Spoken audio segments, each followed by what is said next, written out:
മുഖ്യമന്ത്രിയും മന്ത്രിമാരും വിമർശനത്തിന് അതീതരല്ല എന്ന വി.ഡി. സതീശൻ. വിമർശനങ്ങളെ സഹിഷ്ണുതയോടെ സമീപിക്കും. ആർക്കും തെറ്റുകൾ ചൂണ്ടിക്കാട്ടാമെന്നും മുഖ്യമന്ത്രി പറഞ്ഞു. കഴമ്പുണ്ടെങ്കിൽ തിരുത്താൻ സർക്കാരിന് മടിയില്ല എന്നും യു.ഡി.എഫ് സർക്കാരിന്റെ 100ാം ദിനത്തിൽ മുഖ്യമന്ത്രി വി.ഡി. സതീശൻ ലേഖനത്തിലൂടെ വ്യക്തമാക്കുന്നു. സർക്കാരിനെ അപകീർത്തിപ്പെടുത്താൻ ഒരു സംഘം ശ്രമിച്ചുവെന്നും മുഖ്യമന്ത്രി കുറ്റപ്പെടുത്തി. ഋഷിപാൽ വിവരങ്ങളുമായി.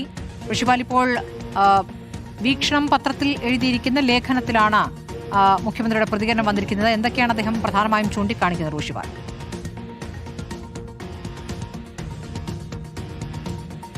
സ്മൃതി, യു.ഡി.എഫ് സർക്കാർ 100 ദിവസം പൂർത്തിയാകുന്ന ദിവസമാണ് മുഖ്യമന്ത്രി വി.ഡി. സതീശൻ പത്രങ്ങൾക്ക് നൽകിയ ലേഖനത്തിൽ സർക്കാരിന്റെ ലക്ഷ്യം എന്താണെന്ന് കൃത്യമായി വിശദീകരിക്കുന്ന എന്തൊക്കെ പദ്ധതികൾക്കാണ് മുൻതൂക്കം നൽകുന്ന പറയുന്നു. അതിൽ വികസനത്തിന് വലിയ പ്രാധാന്യം നൽകുമ്പോൾ തന്നെ സാമൂഹ്യക്ഷേമത്തിനും അതിനനുസരിച്ചുള്ള പ്രാധാന്യം നൽകുമെന്നാണ് പറയുന്നത്.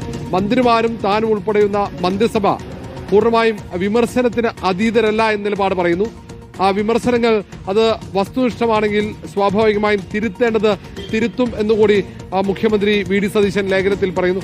അതേസമയം ചിലർ ദുഷ്ടലാക്കോടെ ചില മാധ്യമങ്ങളെ കൂട്ടുപിടിച്ച സർക്കാരിനെ വിമർശിക്കുന്നതായി മുഖ്യമന്ത്രി ആരോപണം ഉയർത്തുന്നുണ്ട്. അത്തരം വിമർശനങ്ങളെ അവജ്ഞയോടെ തള്ളിക്കളയും എന്നാണ് പറയുന്നത്. അതേസമയം തന്നെ സമരങ്ങളെ ഒരു കാരണവശാലും എതിർക്കില്ല, സമ്മർദ്ദങ്ങൾക്ക് വഴങ്ങുകയില്ല എന്ന് മുഖ്യമന്ത്രി പറയുന്നുണ്ട്.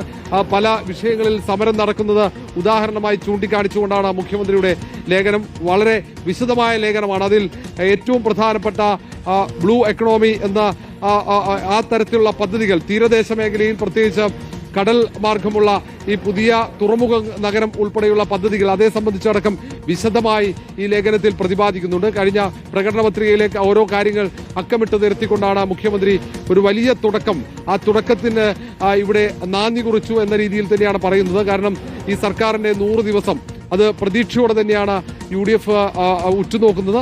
അത് ആ തരത്തിൽ തന്നെയാണ് മുന്നോട്ട് പോകുന്നത് എന്ന് കൂടിയാണ് ലേഖനത്തിൽ പറയുന്നത്. ഋഷിപാലാണ് വിവരങ്ങൾ നൽകിയത്.